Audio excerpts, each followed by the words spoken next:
پچھلی نشست میں ہم نے انسان کی حیثیت پر بات کی تھی کہ انسان اس کائنات میں اس زمین پر کس حیثیت کا حامل ہے، کیوں آیا ہے، کس نے بھیجا ہے، یعنی اسلام کا ورلڈ ویو کیا ہے۔ اور آج ہم بات کریں گے انشاءاللہ کہ وہ جس حیثیت میں آیا ہے اس حیثیت کے مطابق اسے کام کیا کرنے ہیں، جس کو مختصراً کارہائے خلافت کہا جا سکتا ہے۔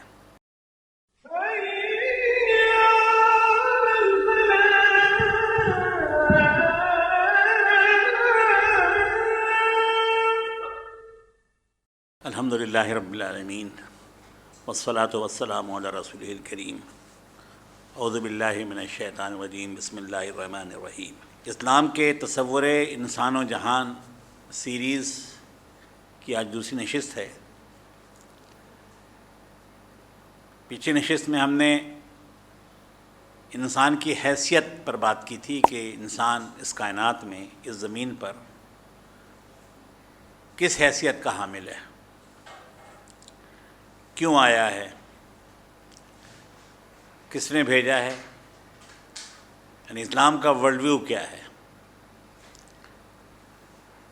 اور آج ہم بات کریں گے انشاءاللہ کہ وہ جس حیثیت میں آیا ہے اس حیثیت کے مطابق اسے کام کیا کرنے ہیں، جس کو مختصراً کارہائے خلافت کہا جا سکتا ہے۔ کارہائے خلافت پہ بات کرنے سے پہلے میں یہ چاہوں گا کہ پچھلی نشست کی باتوں کا خلاصہ یہاں پہ آ جائے، تاکہ جو لوگ پہلے شریک تھے انہیں بھی چیزیں یاد ہو جائیں، اور جو نئے شرکا ہیں انہیں وہ باتیں معلوم ہو جائیں۔ پچھلی نشست میں ہم نے جو باتیں کی تھیں ان کے اہم نکات میں آپ کے سامنے دہراتا ہوں۔ سب سے پہلی بات تو ہم نے یہ کی تھی کہ انسان یعنی آدم و حوا کی اولاد، اس کی اصل حیثیت خلیفہ ارضی کی ہے۔ بندوں میں سے بندہ، اشیاء میں سے ایک شے، مخلوقات میں سے ایک مخلوق، یہ انسان کی اصل حیثیت نہیں ہے، کیونکہ ان معاملات میں بے شمار مخلوقات اس کی شریک ہیں، اس کے ساتھ شامل ہیں۔ لیکن خلافت ایک ایسی چیز ہے کہ ہماری معلومات کی حد تک، جہاں تک قرآن سنت سے ہمیں علم ہے، کار خلافت میں انسانوں کا کوئی شریک نہیں ہے، یہ یکا و تنہا ہے۔ یہ انسان کی پہلی حیثیت ہے جو انی جاعل فی الارض خلیفہ سے انسان کو حاصل ہوئی، یہ پہلی حیثیت ہے۔ دوسری بات جو ہم نے پچھلی نشست میں کی تھی وہ یہ کہ یہ خلافت عرضی کسی خاص گروہ کو حاصل نہیں ہے، بلکہ آدم و حوا کی تمام اولاد اس میں شریک ہے۔ سارے انسان خلیفہ فی الارض ہیں۔ تیسری بات یہ کی تھی کہ یہ جو خلافت ملی ہے انسان کو، یہ کسی کام کا، کسی عمل کا، کسی نیکی کا، کسی عبادت گزاری کا صلہ نہیں ہے، انعام نہیں ہے، کوئی جزا نہیں ہے۔ یہ مفوضہ ذمہ داری ہے، تفویض کی گئی ذمہ داری ہے، اسائنڈ جاب ہے، بلکہ عالم انسانیت کا وجود ہی اس اسائنمنٹ سے ہوا۔ انسان کی پہلی سانس کار خلافت پر فائز ہونے سے ہوا، یعنی آغاز ہی ذمہ داری سے ہوتا ہے۔ ایک صورت یہ ہوتی ہے دنیا میں، جیسے لوگ کہتے ہیں کہ یہ تصور مسلمانوں بہت عام ہے کہ اقتدار، اسلام کے لیے اقتدار یا اسلام کا اقتدار یا مسلمانوں کا اقتدار یہ انعام ہے۔ لیکن جو کار خلافت ہے، زمین پر خلافت والا کام، یہ جو منصب ہے جس پہ انسان اکیلا ہے، یہ تعیناتی اس کی بطور اسائنمنٹ ہے، پہلا کام ہے جس کو سپرد کیا گیا۔ یہ کسی کام کا صلہ نہیں ہے، کسی نتیجہ نہیں ہے۔ چوتھی بات، صلہ یا انعام یا جزا یہ وابستہ ہے کہ کون اس کار خلافت کو کتنا اور کس طرح ادا کرنے کی کوشش کرتا ہے۔ یعنی کار خلافت انعام نہیں ہے، ذمہ داری ہے۔ اس ذمہ داری کی ادائیگی کے کوانٹم پر، کوالٹی پر، اس کے خیر و شر ہونے پر انسان کی جزا کا انحصار ہے۔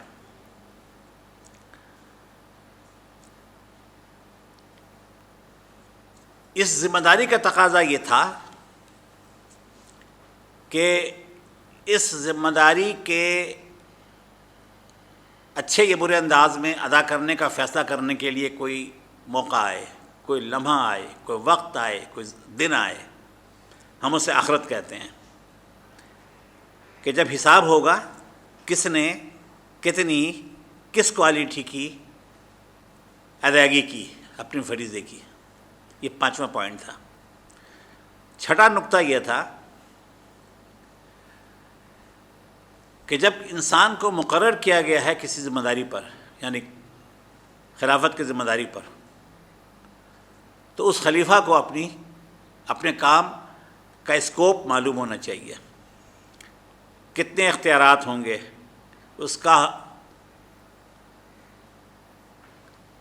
اس کے کام کی حدود کیا ہوں گی، مہلت کار کتنی ہوگی، ضابطۂ کار کیا ہوگا، یہ سب اسے معلوم ہونا چاہیے۔ اس کے بغیر نہ وہ ٹھیک سے ذمہ داری ادا کر سکتا ہے اور نہ کسی امتحان میں ڈالا جا سکتا ہے۔ یہ انصاف کے خلاف ہوتا کہ اسے بتایا نہ جائے کہ کام کا اسکوپ یہ ہے، لمٹس یہ ہیں، کرنا اس طرح ہے، اس امتحان کا پیریڈ اتنا ہے، یہ سب نہ بتایا جائے۔ اسے پوچھا جائے کہ چلو بتاؤ تو تم نے کتنا یہ کام اور کیسے یہ کام کیا۔ لہٰذا یہ باتیں انسان کو بتانا ضروری تھا۔ یہ 6واں نقطہ ہے۔ اور اسی مقصد کو پورا کرنے کے لیے اللہ تعالیٰ نے وحی اور نبوت کا سلسلہ جاری کیا۔ خود پہلا جو انسان تھا، یعنی حضرت آدم علیہ السلام، وہ عام انسان نہیں تھے، وہ خود نبی تھے۔ اور نبیوں کا سلسلہ، وحی کا سلسلہ، جبریل علیہ السلام کے زمین پر آنے کا سلسلہ، یہ سلسلہ چلتا رہا، پتہ نہیں کتنے ہزار سال یا لاکھ سال گزرے، تاکہ نبی کریم صلی اللہ علیہ وسلم پر یہ سلسلہ مکمل ہوا۔ اور اب قیامت تک وہ وحی محفوظ ہے، وہی ہمارے لیے رہنما ہے۔ ہم یہ کہہ سکتے ہیں کہ عالم انسانیت کا آغاز کسی اندھیرے میں نہیں ہوا، بلکہ روشنی میں ہوا۔ انسان روشنی میں پیدا کیا گیا، یعنی ہدایت کی روشنی، اور روشنی میں ہی وہ اس ذمہ داری پہ فائز کیا گیا، اسی روشنی میں وہ زمین پہ اتارا گیا، اور اسی کے مطابق وہ کام کرنے کا ذمہ دار ہے، اور اسی کے مطابق وہ جواب دہ ہے۔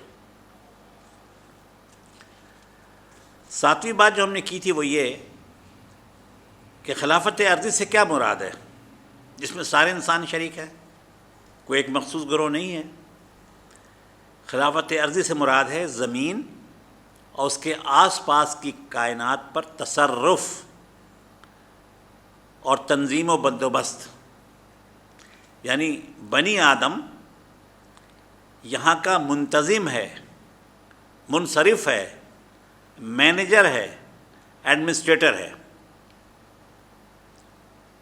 خلافت کا یہ مطلب ہے۔ خلافت کوئی فلسفیانہ نقطہ نظر نہیں ہے، محض کوئی باطنی تجربہ نہیں ہے، یہ ظاہر کی چیز بھی ہے، بلکہ اصلاً ظاہر کی چیز ہے۔ اور 8واں نقطہ جو ہم نے پچھلی بار ڈسکس کیا تھا کہ یہ ذمہ داری اسے ایک مخصوص ہدایت نامے کے مطابق ہی ادا کرنی ہے۔ اگر اس نے اس مخصوص ہدایت نامے کے مطابق کار خلافت انجام نہیں دیا تو تباہی اس کا مقدر ہے، بربادی اس کا مقدر ہے، اور ناکامی اس کا مقدر ہے۔ یہ پچھلی نشست کی گفتگو کا خلاصہ ہے۔ آج ہم اس بات کو آگے بڑھاتے ہوئے یہ دیکھیں گے کہ خلافت عرضی کا مطلب اگر ہے زمین کا انتظام، زمین کی مینیجرشپ، ایڈمنسٹریشن، کار جہاں دراز ہے اب میرا انتظار کر، اقبال نے کہا تھا، پتہ نہیں کس کیفیت میں کہا تھا، باغ بہشت سے مجھے حکم سفر دیا تھا کیوں، کار جہاں دراز ہے اب میرا انتظار کر۔ اقبال اپنے خالق سے کہہ رہے ہیں کہ ہم تو جنت میں اچھے خاصے تھے، غلطی ہوئی تو آپ معاف کر چکے تھے، اس کے باوجود آپ نے ہمیں زمین پہ اتار دیا اور ایک ذمہ داری کے ساتھ اتار دیا، کچھ کام دے دیے، لیکن وہ کام ایسے ہیں کہ ہو نہیں پا رہے، بڑا لمبا سلسلہ ہے اس کام کا، کار جہاں دراز ہے اب میرا انتظار کر۔ یعنی اگر آپ ہم سے ملنا چاہتے ہیں، اللہ سے کہہ رہے ہیں اقبال، تو ہمیں اور ٹائم دیجیے اور انتظار کیجیے۔ خیر یہ تو شاعری کی بات ہو گئی۔ کارہائے خلافت کیا ہیں؟ یعنی بطور خلیفہ عرضی عالم انسانیت کو، آدم و حوا کی اولاد کو مجموعی طور پر کیا کام کرنا ہے؟ سارے کاموں کو ہم 4 دائروں میں تقسیم کر سکتے ہیں۔ یہ 4 دائرے ہیں، کاموں کے 4 عنوانات ہیں، ہر کام ان 4 میں سے کسی ایک کے اندر آ جاتا ہے۔ پہلے میں 4 کام یہاں پر گنوا دیتا ہوں، اس کے بعد تھوڑی ہم بات اس کی تشریح پہ کریں گے، اور اس کے بعد پھر سوال و جواب انشاءاللہ۔ بطور خلیفہ انسان کا پہلا کام ہے بندگی رب، اللہ کی بندگی، اللہ سے وفاداری، اللہ سے تعلق، اللہ کا بن کے رہنا، جسے اپوائنٹ کیا گیا ہے، جو اپوائنٹی ہے وہ اپوائنٹ کرنے والی اتھارٹی کا بن کے رہے، نہ وہ کسی اور سے عہد وفا باندھ لے، نہ کسی اور سے یاری کر لے، نہ کسی اور کو شریک کر لے، نہ کسی اور کو اپنا مالک اور اپنا حاکم اور اپنا کارساز مانے، نہ کسی اور کو رپورٹ کرے، نہ کسی اور سے ڈرے، نہ کسی اور سے صلہ مانگے۔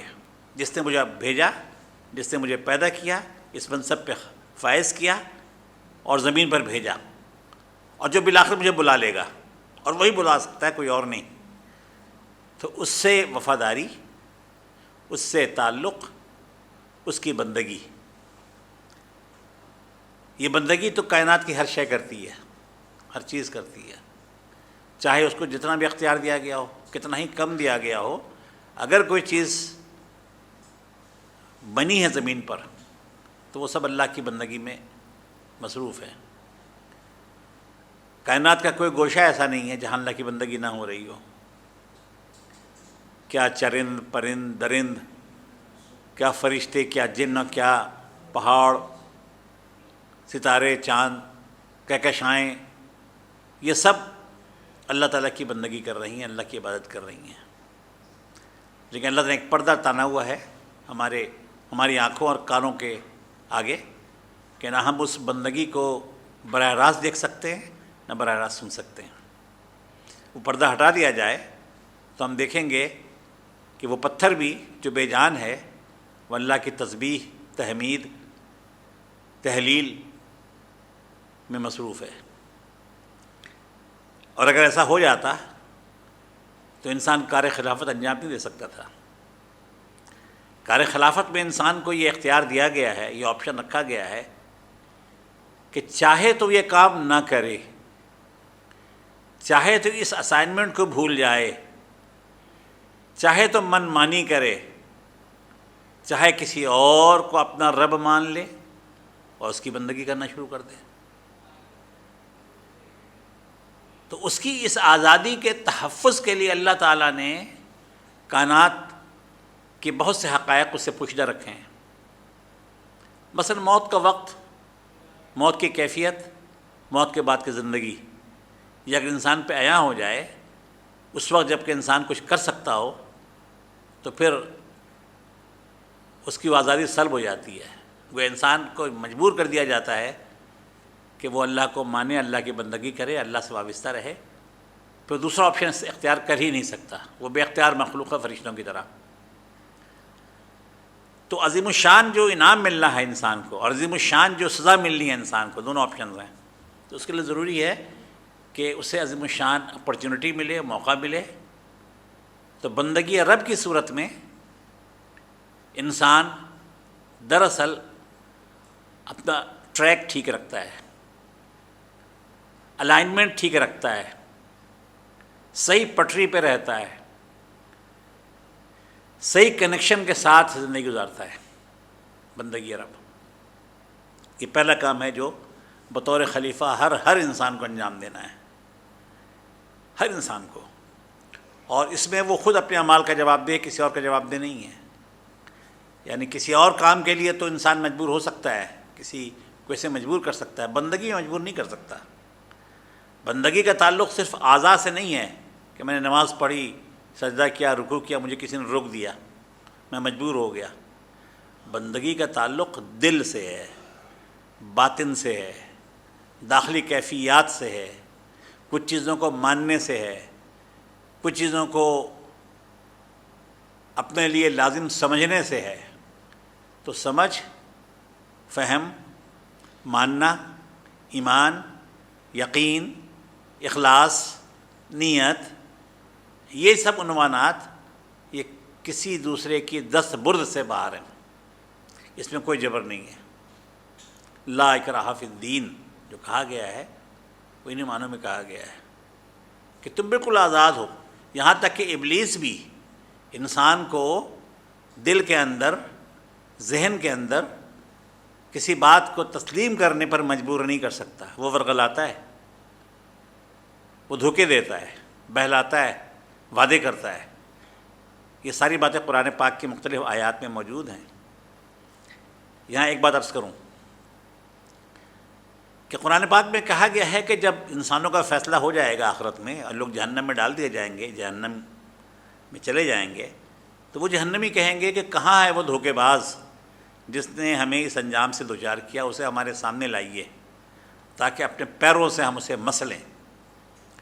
تو اس سے قبل کہ اللہ تعالیٰ کچھ فرمائیں، شیطان کو، ابلیس کو اللہ تعالیٰ نے کوٹ کیا ہے قرآن پاک میں کہ وہ کہے گا کہ اے رب یہ لوگ غلط کہتے ہیں، بالکل ایسا نہیں ہے.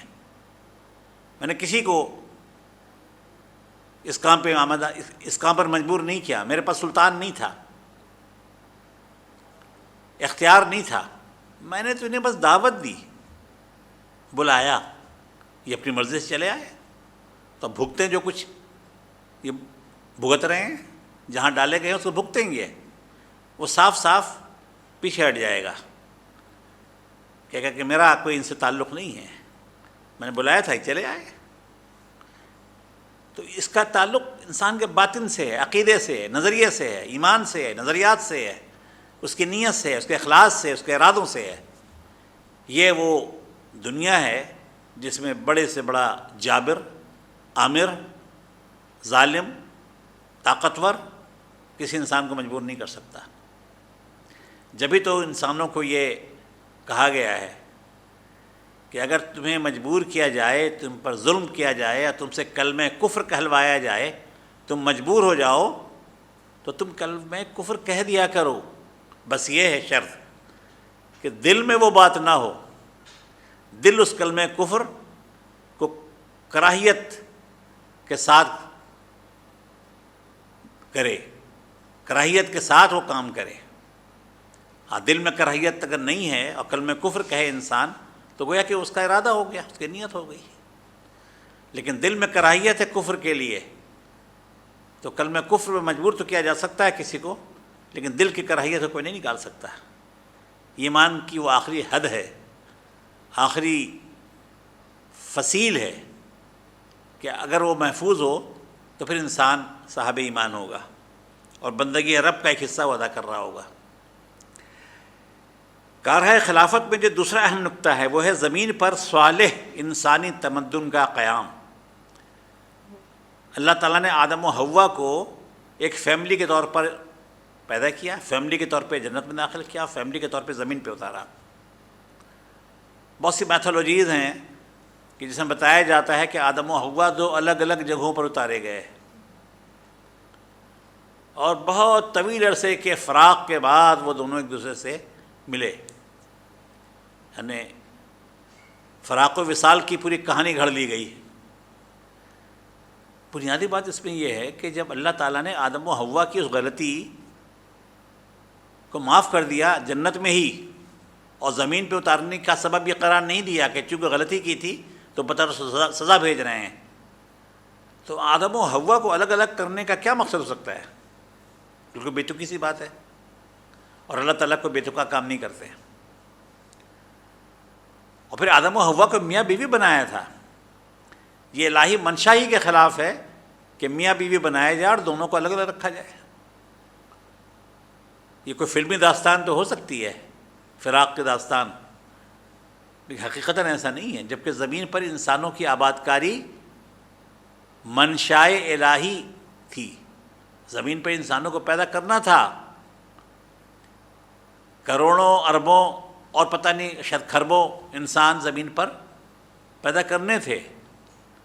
وہ عمل اسے ممکن تھا جبکہ دونوں کو الگ الگ نہ اتارا جاتا، اور جو انسان پہلے دن سے اپنے کسی شریک حیات کا عادی ہو، جب اس نے ہوش سنبھالا ہو تو فوراً اس کی بیوی اس کو پیش کر دی جائے، اور جنت میں بھی ساتھی رکھا جائے، غلطی بھی دونوں نے ساتھ ہی کی، توبہ بھی ساتھ ہی کی، زمین پر اتارے بھی ساتھ گئے،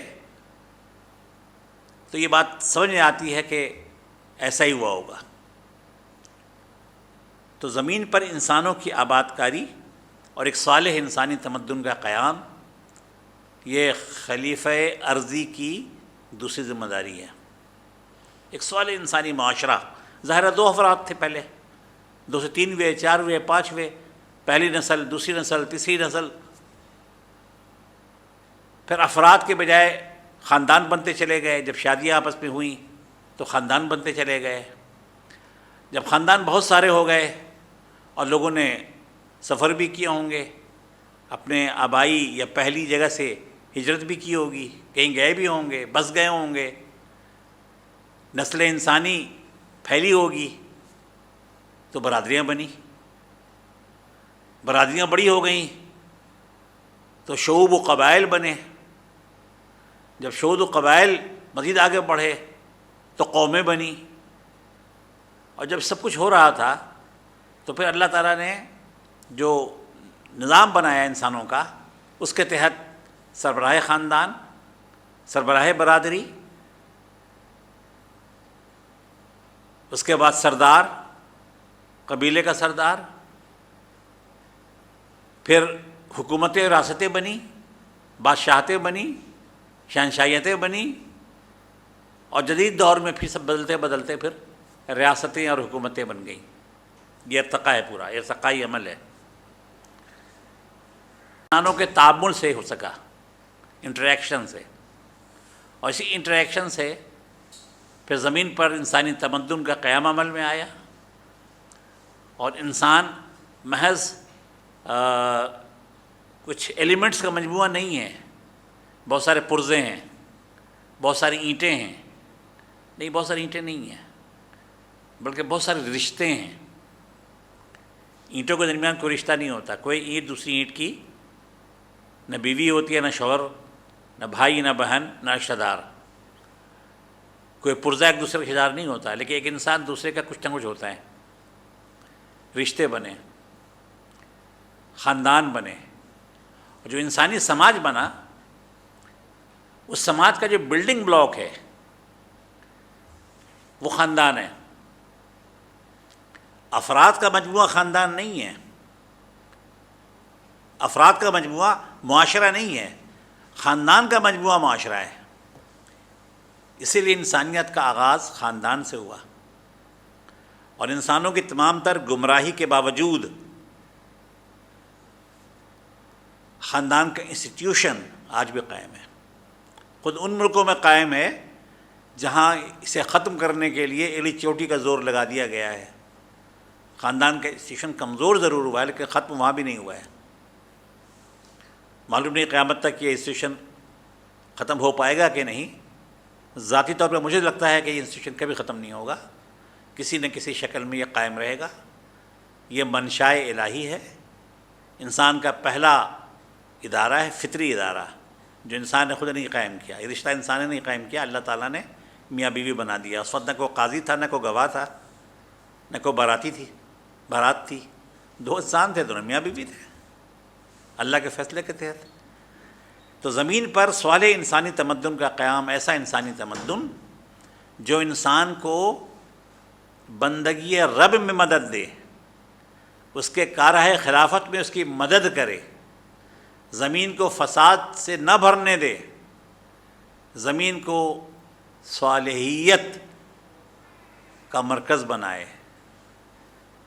چونکہ جنت میں رہ کے آیا ہے انسان, تو زمین کی جو زندگی ہے, اجتماعی زندگی, وہ جنت کی زندگی کا پرتو ہو. ایک ایسا انسانی معاشرہ, ایک ایسا انسانی سماج, ایک ایسا انسانی تمدن جہاں انسان کا شکاری نہ ہو, جہاں کوئی انسان بھکاری نہ ہو, جہاں سرمایہ سمٹ نہ جائے, جہاں جنگ و جدل اور بے سکونی انسان کی روح کو گھائل نہ کر دے. لوگ مطمئن ہوں, ان کی بنیادی ضروریات پوری ہوتی ہوں, ظلم نہ ہوتا ہو ان کے اوپر, ان کی روحیں بے چین نہ ہوں, اور یکسوئی کے ساتھ وہ بندگی رب کر سکیں اور وہ فرائض ادا کر سکیں جو کار خلافت میں شامل ہے. تو زمین پر صالح انسانی تمدن کا قیام بحیثیت مجموعی انسانوں کی ذمہ داری ہے. یہ دوسری ذمہ داری ہے. ذمہ داری کا تیسرا دائرہ ہے زمین کا انتظام. اگر زمین کا انتظام نہ کیا جائے ٹھیک سے, تو یہاں تو انسانی زندگی کی بقا ہی مشکل ہو جائے گی. مثلا سیلاب اور طوفان اور آندھی آ جائے, کوئی وبا آ جائے, جیسا کہ آج کل کرونا کے نام کی وبا آئی ہوئی ہے, کورونا 19, کووڈ بھی کہتے ہیں. اگر انسان زمین کا انتظام ٹھیک نہ چلا سکے, تو اگر اب تک 5 ملین لوگ مرے ہیں, تو ہو سکتا ہے کہ اس میں 2 ارب انسان مر جاتے, 3 ارب مر جاتے, سارے کے سارے مر جاتے. طوفانوں میں جو تباہی ہوتی ہے, انسانیت کی بحالی کے لیے ضروری ہے کہ کوئی انتظام کار ہو. اتنے انسان پیدا ہو گئے ہیں زمین پر, ان کے رزق کا انتظام کیسے ہوگا, ان کے رہنے کا انتظام کیسے ہوگا, ان کے درمیان جو ڈسپیوٹس ہوں ان کے حل کا میکینزم کیا ہوگا, گورننس کیسے ہوگی, رسل و رسائل کیسے ہوں گے. انسانوں کی مختلف نوعیت کی ضروریات ہیں, ان ضروریات کی تکمیل کا کوئی نظام ہوگا. کچھ لوگ ہوں جو کپڑے بنتے ہوں, کچھ لوگ ہوں جو کپڑے سیتے ہوں, کچھ لوگ ہوں جو دوائیاں بناتے ہوں, کچھ لوگ ہوں جو علاج کرتے ہوں, کچھ لوگ جو غلہ اگاتے ہوں, کچھ لوگ ہوں جانور پالتے ہوں, کچھ لوگ جو دودھ بیچتے ہوں, کچھ لوگ ہوں جو گھر بناتے ہوں, انجینئر ہوں, کچھ لوگ ایسے ہوں جو رسل و رسائل کا کام کرتے ہوں, کچھ لوگ ایسے ہوں جو تعلیم و تدریس کے فرائض انجام دیتے ہوں. تو یہ ہے زمین کا انتظام, جس کو میں صرف انظام نہیں کہتا ہوں بلکہ حسن انظام کہتا ہوں. مطلوب تو حسن انتظام ہے. اور کار خلافت کا چوتھا دائرہ ہے زمین اور اس کے آس پاس جو قوتیں ہیں, جو کائنات کے راز ہیں, جو اللہ تعالیٰ نے بہت ساری چیزیں انسانوں کے سامنے اور اس سے خفیہ پیدا کی ہیں, ان کی تلاش, ان کی جستجو. تو فطری قوانین کو جاننا, انہیں قابو کرنا, ان قوتوں کو قابو کرنا اور انسانوں کے لیے استعمال کرنا, یہ چوتھا دائرہ ہے. فطری قوتوں کو جاننا, قابو کرنا اور انہیں انسانوں کے لیے استعمال کرنا. یہ 4 بنیادی طور پر کام ہیں خلیفہ ارضی کے. یہ کارہ خلافت ہیں. باقی جو بھی کام ہوگا ان کے اندر ہی آئے گا، ان چار میں سے کسی ایک کے اندر. ساری تفصیل ان چار ابواب میں سمٹ سکتی ہے کار خلافت کے. ایک اور میں نازک بات یہاں کہنا چاہتا ہوں کہ چونکہ سارے انسان ان کاموں میں شریک ہیں، تو ہمیں یہ ماننا پڑے گا کہ انسانوں کی جو عظیم اکثریت وحی الہی سے بے نیاز ہے یا غافل ہے یا منکر ہے. تو یا تو وہ کار خلافت میں شریک نہیں ہے، اور اگر شریک ہیں وہ، تو ہمیں ماننا پڑے گا کہ کارہ خلافت میں سے کچھ کام ایسے ہیں کہ جن کے لیے وحی سے بے نیاز رہا جا سکتا ہے. میرا ذاتی خیال یہ ہے کہ ان چار کاموں میں سے جو پہلے دو کام ہیں، بندگی رب اور زمین پر سوال انسانی تمدن کا قیام، یہ وحی الہی سے الگ رہ کے بھی کیے جائیں یہ ممکن نہیں ہے. وحی الہی کے بغیر نہ بندگی رب ہو سکتی ہے اور نہ زمین پر سارے انسانی تمدن کا قیام عمل میں آ سکتا ہے. یہ دونوں کام وحی الہی کے تحت اور ان کی وجہ سے ان کے ساتھ ہی کیے جا سکتے ہیں، جبکہ بقیہ دو کام، زمین کا انتظام اور کائناتی قوتوں کے راز جاننا، قابو کرنا اور استعمال کرنا، یہ وحی الہی کے بغیر بھی ممکن ہیں. اور یہ دونوں کام آج وحی الہی کے بغیر ہی ہو رہے ہیں. زمین کا انتظام کون چلا رہا ہے؟ وہ قوتیں کہ جنہوں نے وحی کا انکار کر دیا ہے، جنہوں نے گزشتہ 400 سال سے جبراً یہ منوا لیا ہے، انسانوں پر تھوپ دیا ہے تصور کہ انسانی زندگی میں وحی کا کوئی گزر نہیں ہے، کوئی عمل دخل نہیں ہے. کوئی وحی کو مانتا ہے تو ذاتی زندگی میں مانے، چرچ جائے، مسجد جائے، مندر جائے، نہ جائے، ایک خدا کو پوجے، بہت سے خداؤں کو پوجے، یہ ذاتی زندگی ہے. انسانوں سے لینا دینا کچھ نہیں ہے اس میں. پھر انہوں نے سماجی زندگی سے دین کو نکالا، پہلے انفرادی زندگی سے نکالا، پھر سماجی زندگی سے نکالا. ماضی قریب تک انسانی رشتوں کی بنیاد مذہب ہوا کرتا تھا. ساری دنیا میں کسی نہ کسی مذہبی ریچول کے ذریعے سے عورت و مرد کے درمیان میاں بیوی کا رشتہ بنتا تھا. عیسائی ہے تو چرچ کے ذریعے سے، مسلمان ہے تو نکاح کے ذریعے سے، ہندو ہے تو ان کا اپنا طریقہ. یہاں تک کہ جو پیگنز سے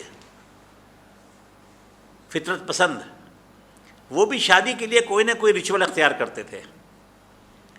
لیکن یہ بالکل ماضی قریب میں یہ ہوا ہے کہ اس میں بھی کوئی ایسی چیز اختیار نہ کی جائے جو مافاق الفطری ہو، جس میں ذرا سا بھی عنصر آ جائے وحی کا، ذرا سا بھی عنصر آ جائے مذہبیت کا، روحانیت کا، اس کی کوئی ضرورت نہیں ہے. انسان کی ازدواجی زندگی، اس کی سماجی زندگی بھیڑ بکریوں کی طرح ہو.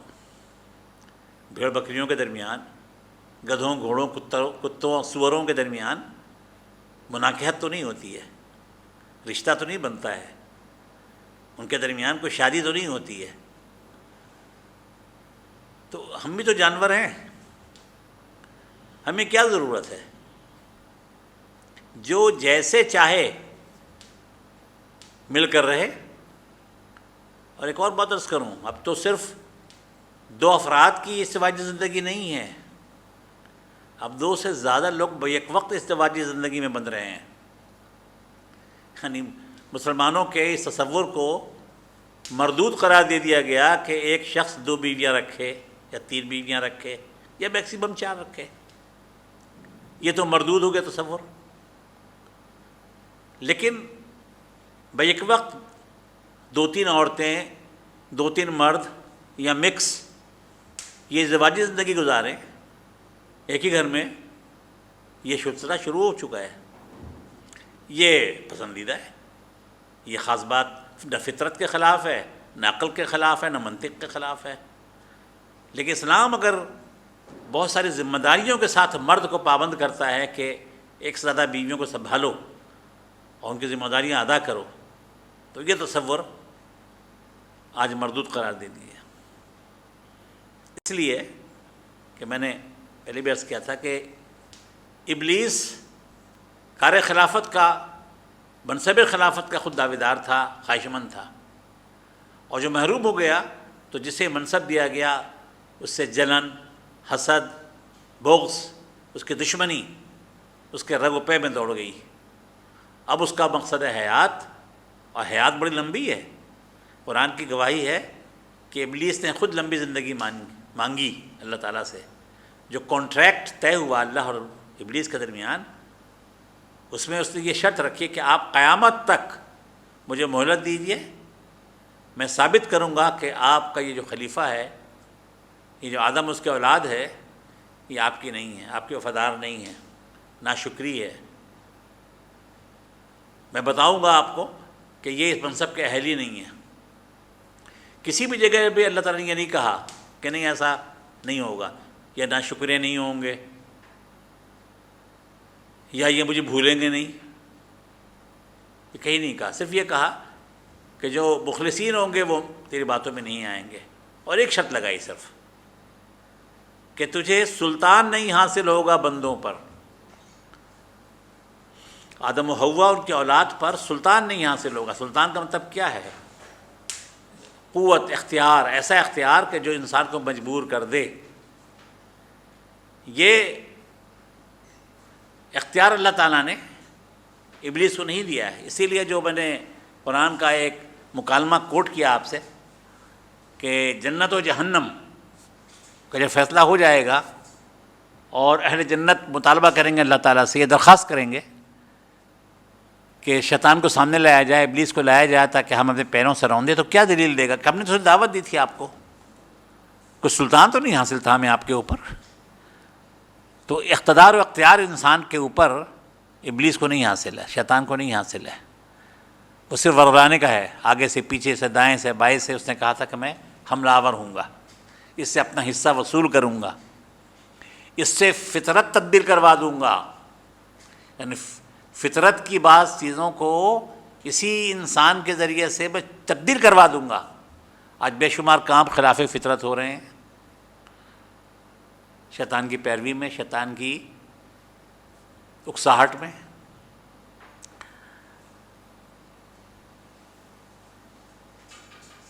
تو یہ چار دائرے ہیں انسانی خلافت کے، خلافت ارضی کے۔ ان چار دائروں میں انسانوں کو کام کرنا ہے۔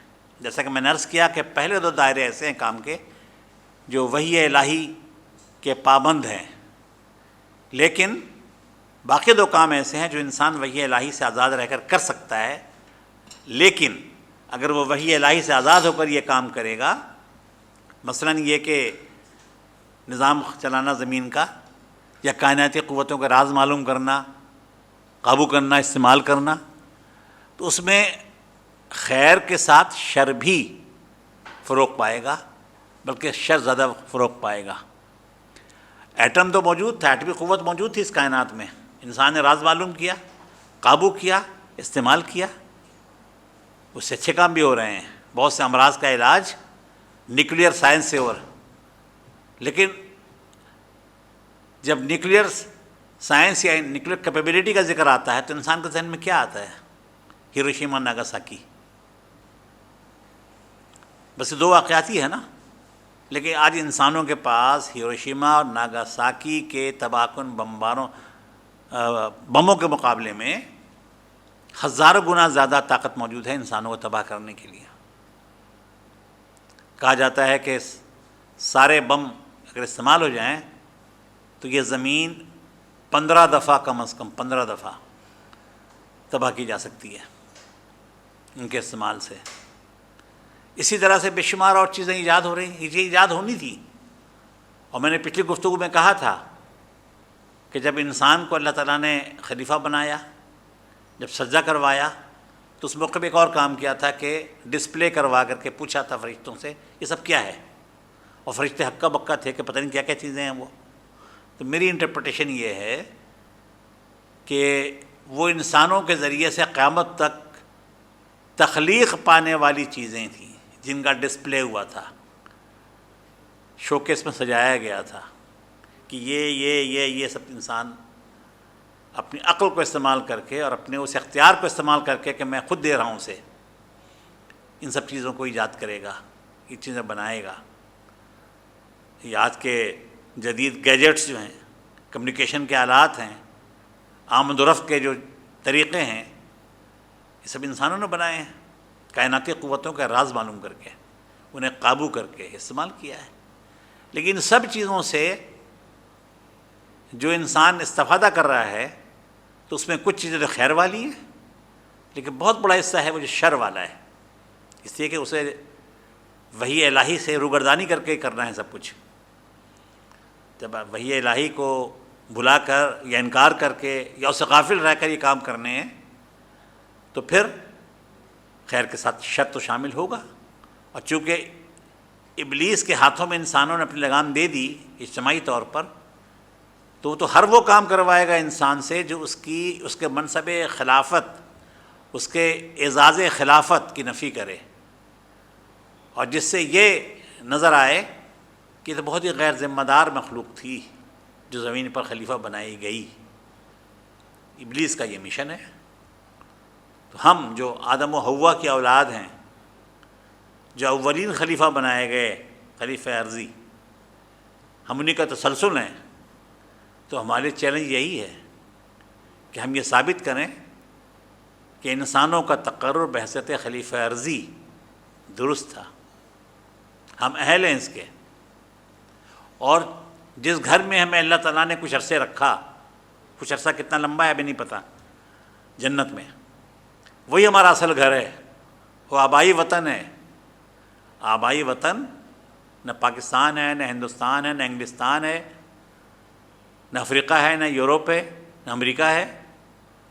ہمارا آبائی وطن جنت ہے، فردوس ہے، فردوس بری. اقبال نے ایک نظم لکھی کہ روح ارضی آدم کا استقبال کرتی ہے. ایک تصوراتی چیز ہے کہ جب پہلی صبح ہوئی، آدم سو گئے، رات کا وقت تھا، سورج نکل آیا، تو اب زمین کہہ رہی ہے آدم سے، آدم و حوا سے، کھول آنکھ زمیں دیکھ، فلک دیکھ، فضا دیکھ، مشرق سے ابھرتے ہوئے سورج کو ذرا دیکھ. تو اسی میں ایک جگہ کہا ہے، جچتے نہیں بخشے ہوئے جنت، میں شعر ذرا سے بھول رہا ہوں، جنت تیری پنہا ہے تیرے خون جگر میں، یہ دوسرا مصرع ہے اس کا، کہ جو جنت تجھے ایسی بخش دی گئی تھی وہ تیرے شان تھی نہیں، تیرے خون جگر میں جنت کا حصول ہے موجود، اس کی صلاحیت، اس کا پوٹینشل، یہ تیرے شان ہے. اب تو زمین پر کار خلافت انجام دے اور جنت پر اپنی اہلیت ثابت کر. جنت تیری پنہا ہے تیرے خون جگر میں. تو یہ کار خلافت، یہ خون جگر پلانا ہے، یہ معمولی کام نہیں ہے. اسی لیے اس کا انعام بھی غیر معمولی ہے جنت کی صورت میں، اور اس میں ناکام رہنے کا انجام بھی بہت برا ہے جہنم کی صورت میں. سارے انسان مکلف ہیں اس چیز کے کہ وہ کوشش کریں کہ کار خلافت کو وحی الہی کے تابع رہ کر انجام دیں. قرآن پاک میں آدم کے زمین پہ اتارے جانے کا مرحلہ بیان کیا گیا ہے یہ کہتے ہوئے کہ تم سب اتر جاؤ، تم سب ایک دوسرے کے عدو ہو گئے، دشمن ہو گئے. شیطان انسان کا دشمن ہوگا، انسان کو شیطان کا دشمن ہونا چاہیے.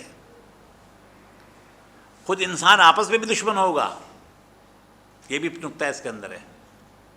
پھر فرمایا کہ میری طرف سے تمہیں ہدایت دی جاتی رہے گی، جو اس ہدایت پر چلے گا وہ ناکام نہیں ہوگا، وہ ہارا ہوا نہیں ہوگا. وہ پریشان نہیں ہوگا، حزن و ملال کا شکار نہیں ہوگا، اور جو اس پیغام سے میرے ہدایت نامے سے روگردانی کرے گا میں اسے آگ میں ڈال دوں گا۔ تو آدم و حوا کو ہدایت دی گئی تھی، ہدایت آخری انسان تک ہے کہ جو ہمیں کار خلافت انجام دینے ہیں، 4 کام کرنے ہیں، چاہے 2 کام ایسے ہوں کہ جس میں وحی الہی کے ہم محتاج نہ ہوں،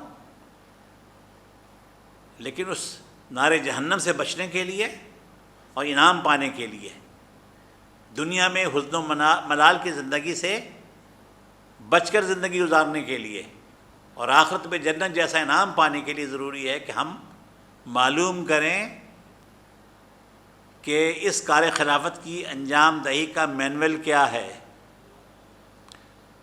وہ نوٹیفیکیشن کیا ہے کہ جس میں ہمیں اتھورائز کیا گیا کچھ چیزوں کے لیے، کچھ لمیٹیشنز کے ساتھ۔ اتھورائزیشن کیا ہے، لمیٹیشن کیا ہے، اور مہلت کتنی ہے، اور مہلت کا معاملہ کیا ہے کہ اللہ تعالیٰ نے اپنے پاس رکھا ہے، یہ ڈسکلوز ہی نہیں کیا کہ فرداً مہلت عمل کتنی ہے، اور بحیثیت مجموعی ساری انسانیت کی مہلت کتنی ہے۔ قیامت کا راز اللہ کے سوا کسی کو نہیں ہے معلوم، کوئی دوسرا شریک نہیں ہے کہ قیامت کب آئے گی۔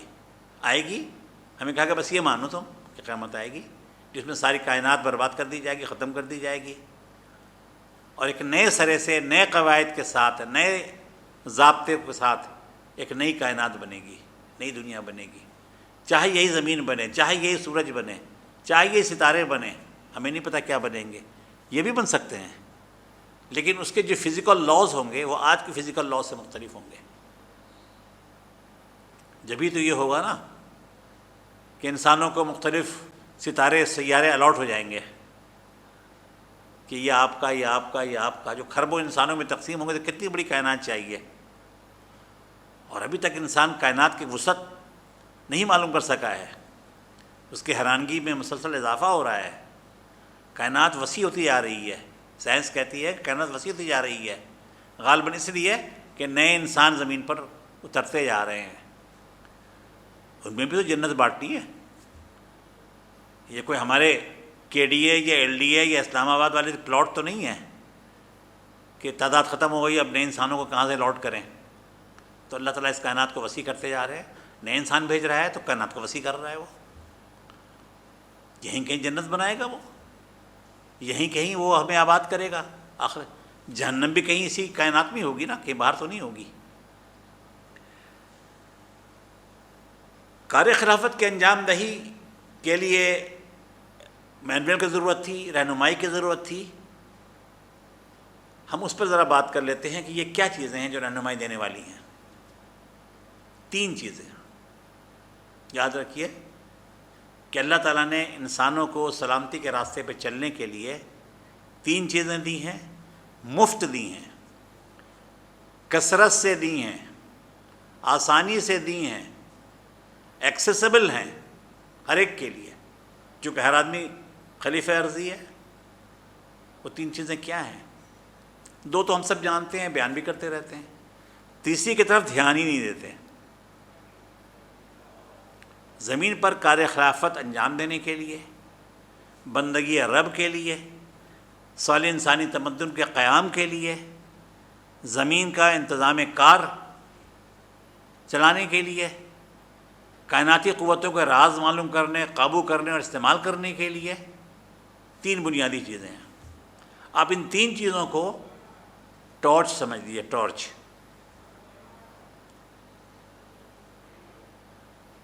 نمبر 1 اللہ کی کتاب، اور اب ایک ہی کتاب رہ گئی ہے جو صحیح سلامت ہے، قرآن پاک۔ یہ پہلا ٹارچ ہے، سب سے روشن، سب سے بلند، فیصلہ کن، ہر چیز اس کے تابع۔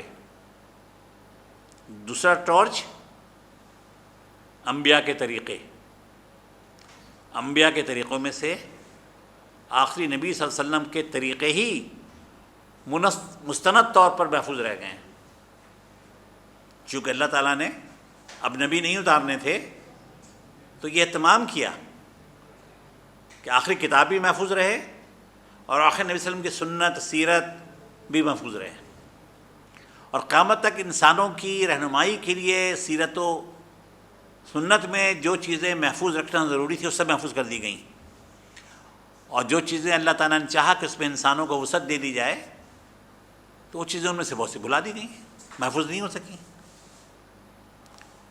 اس میں انسانوں کا اختیار ہے کہ اگر قرآن میں اور سنت میں اور سیرت میں کوئی واضح چیز نہیں ہے، واضح رہنمائی نہیں ہے، تو پھر وہ کیا کرے؟ وہ تیسرا ٹارچ استعمال کرے، ان دونوں کے تابع رہ کر۔ اسے کہتے ہیں کامن سینس، عقل، فہم۔ زیادہ بہتر لفظ ہے common sense. Common sense so common, بہت کامن ہے۔ یہ اور بات کہ انسان بڑی بخیلی سے استعمال کرتا ہے کامن سینس کو، خاص طور سے ہمارے خطے کے لوگ دو سینس استعمال نہیں کرتے ہم لوگ، ایک کامن سینس، ایک سیوک سینس۔ ہم سوچتے ہیں کہ سیوک سینس تو یہ تو استعماری قوتوں نے ہمیں دیا، یہ ان کی چیزیں ہیں، سڑک پر گاڑی ٹھیک چلائیں، سگنل کی پابندی کریں، پارکنگ ٹھیک کریں، وغیرہ وغیرہ۔ یہ کون سا اسلامی طریقہ ہے؟ یہ تو انگریزوں نے دیا، کہیں برطانیہ والوں، فرانس والوں نے دیا، کہیں کسی اور نے دیا، تو ہم ان کی خلاف ورزی کریں گے تاکہ ہم اپنی آزادی کو انجوائے کر سکیں۔ ہم آزاد ہو گئے نا۔ اور کامن سینس، اس پہ غور ہی نہیں کرنا ہے۔ عقل کا اسلام سے کیا تعلق؟ ایک واقعہ میں سناتا ہوں اکثر، وقت تھوڑا سا ہے مختصر سنا دیتا ہوں، کہ ایک پروگرام میں گیا تو مجھ سے پہلے والے مدرس درس دے رہے تھے، وہ میرے پسندیدہ مدرس ہیں، بہت اچھا درس دیا انہوں نے۔ اس کی ایک چیز جو میں نے سنی آخر میں انہوں نے کہی کہ اللہ تعالیٰ نے انسان کو دل بھی دیا ہے، پیٹ بھی دیا ہے، جو چیز کمتر تھی اس کو نیچے رکھا، جو چیز افضل تھی اوپر رکھا ہے، دل کو۔ درس دے کے چلے گئے۔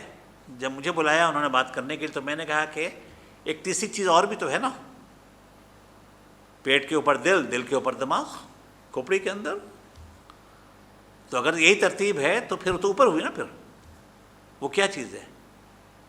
عقل، شعور، فہم، کامن سینس۔ اللہ تعالیٰ نے اس کے استعمال کی ترغیب دی ہے۔ تم غور نہیں کرتے، تم دیکھتے نہیں ہو، تم سوچتے نہیں ہو۔ اور یہ جگہ کہا گیا کہ بدترین جانور وہ ہے کہ جو عقل کو استعمال نہیں کرتے۔ تو یہ جانوروں کو نہیں کہا گیا ہے، انسانوں میں سے کہا گیا ہے کہ جو انسان عقل کو استعمال نہ کرے، کامن سینس کو استعمال نہ کرے، کائنات اور اس کی آیات پہ غور نہ کرے، اور اس سے رہنمائی نہ لے، پھر بھی بھٹکتا رہے، تو جو عقل کو استعمال نہ کرے کہ کوئی بدترین جانور ہے، جانوروں سے زیادہ بدتر ہے وہ۔ اسی کہ اللہ تعالیٰ نے کامن سینس دیا ہوا ہے، جانوروں کو اتنا کامن سینس نہیں دیا جو ہمیں دیا ہے، انہیں وہ عقل نہیں دی جو ہمیں دی ہے۔ اور پچھلی نشست میں نے بتایا تھا کہ عقل کی ایک قسم ہے عقل خلاق، وہ انسان کے پاس ہے کہ وہ بہت سی چیزوں کو وجود بخشتا ہے، بناتا ہے، دن رات بنا رہا ہے، قیامت تک بناتا رہے گا۔ یہ عقل تو کسی کے پاس نہیں ہے، عقل خلاق۔ تو ہم اگر یہ چاہتے ہیں کہ زمین پر کار خلافت کو وحی الہی کے مطابق چلائیں تاکہ ابلیس مزید جلے بھنے، وہ ناکام ٹھہرے، اور آدم اور حوا قیامت میں خوش ہوں اپنی اولاد کو انعام پاتا ہوا دیکھ کر، کہ آدم و حوا سے جو ہدایت نامہ چلا آیا محمد عربی صلی اللہ علیہ وسلم تک، میرے بندوں نے، میرے بچوں نے، میری بچیوں نے، میری اولاد نے اس ہدایت نامے کے مطابق کار خلافت انجام دیا ہے۔ تو اس کے لیے ضروری ہے کہ ہم ان تین چیزوں سے رہنمائی حاصل کریں: قرآن پاک، نبی کریم صلی اللہ علیہ وسلم کی سیرت و سنت، اور کامن سینس۔ دنیا میں کام کرنے کے لیے ان تینوں کو اسی ترتیب سے، اسے گڑبڑ نہ کریں، ترتیب الٹ نہ دیں، اسی ترتیب سے ان تینوں کا استعمال کریں۔ مسلمانوں کے زوال کا ایک سبب، بہت بڑا سبب یہ ہے کہ ہم نے تیسری چیز کا استعمال چھوڑ دیا یا چیزوں کو گڑبڑ کر دیا، ایک دوسرے سے ترتیب بدل دی۔ اللہ تعالیٰ سے دعا ہے کہ وہ کارہائے خلافت کا ہمیں شعور دے، اگر ہمیں اس نے خلافت عرضی بخشی ہے تو اس کی ذمہ داریوں کو پورا کرنے کی صلاحیت، استعداد اور توفیق دے، اور ہم جو کچھ بھی کر سکیں اسے قبول کرے، غلطیوں سے بچائے، اور آخرت میں جو ہمارا اصل گھر تھا اس میں ہم نے دوبارہ داخلہ نصیب فرمائے۔ وآخر دعوانا ان الحمد للہ رب العالمین۔